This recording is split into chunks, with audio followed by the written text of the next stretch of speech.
Okay, yesterday we looked at the influence of language in a story and how it builds suspense and irony, and whether that character or narrator can be considered reliable or unreliable.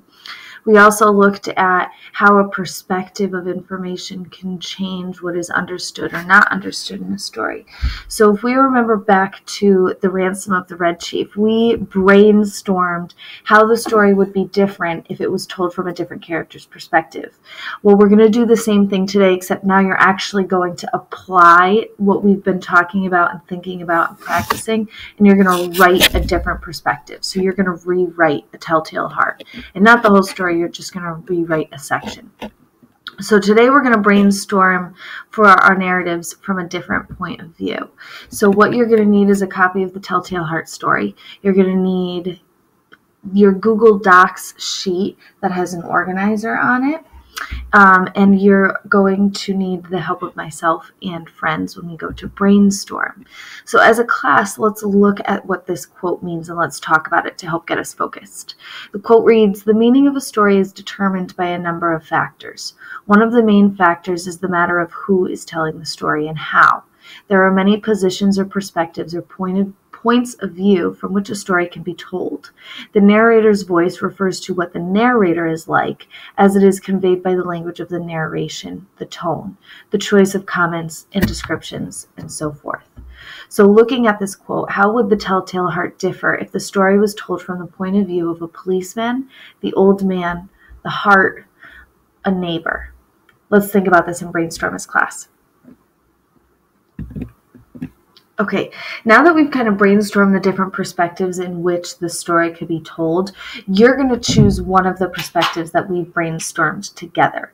Now, all you're going to work on for today is taking that initial piece and moving forward with the brainstorming aspect. So what you need to focus on are these 3 brainstorm detail questions.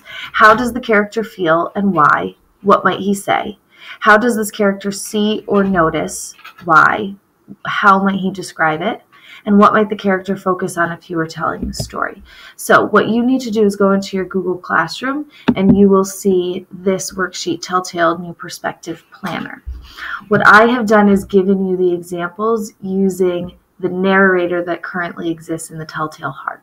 So what you are going to do is pick the character or the object that you're choosing and fill in this top organizer accordingly. So let's quickly go through the bottom organizer as an example so that you can understand what you need to do. So how does the character feel and why? What might he say? So when you're brainstorming for your new character, you have to think about what perspective they're seeing things and how they are feeling. However, we know that the narrator in the story is feeling anxiety and annoyance and insecurity.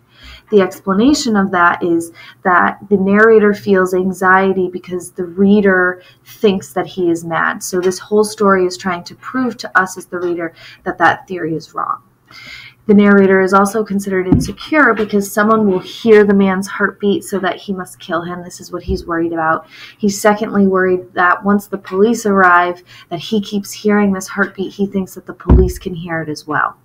Okay, and the things that the character might say, well, we can look at the story for that. However, when you fill out your explanation, you need to write actual quotes of what the character or the object would say and how they would say it.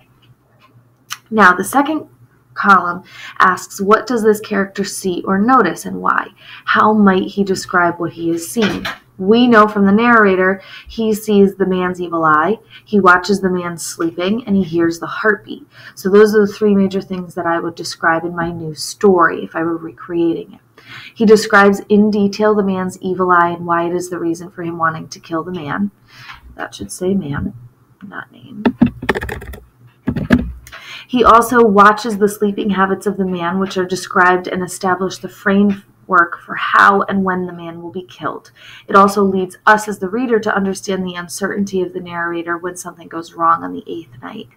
And finally, we see and hear the heartbeat of the man. And this is important to the ending of the story because it reveals the feelings of insecurity that the narrator has, which ultimately leads him to get caught. And then again, you would describe what is seen. What you would do here is actually take the time to describe the scene that you're choosing to write about. The final question is, what might the character focus on if he were telling the story? Well, from the narrator's perspective, it's essentially the same thing as what's in the second column. He focuses on the man's eye, the man's sleeping habit, and the heartbeat, and the explanation would be the same. However, for your character, this would differ, so please do not write same as previous question. What I want you to do now for the rest of the period is to work on your graphic organizer with your character. Please make sure to fill in character's name so that when I grade this, I know what character you're describing.